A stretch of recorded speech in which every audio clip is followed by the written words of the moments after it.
சங்க காலத்திற்கு முன்பே குடியிருப்புப் பகுதிகளில் கிணற்றைத் தோண்டி நீரைத் தேக்கி அவ்வப்போது தெளிவுறும் நிலையில் அந்நீரை எடுத்து அன்றாட வாழ்வியலுக்கு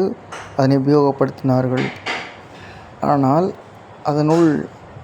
மண் சரிவு காரணமாக அவ்வப்பொழுது அதை தெளிய வைத்து உபயோகப்படுத்தும் நிலை ஏற்பட்ட காரணத்தினால் இதுபோன்ற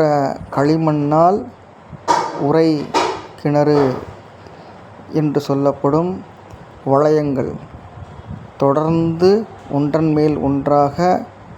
மேல்புறம் குறுகலாகவும் கீழ்ப்புறம் அகலமாகவும் இருக்கும்படி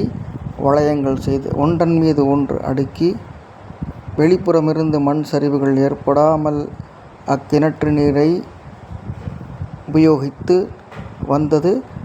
நம் தமிழர்களின் மிகப்பெரிய ஒரு கட்டுமானப் பணியின் ஆதாரம் என்று சொல்லலாம்.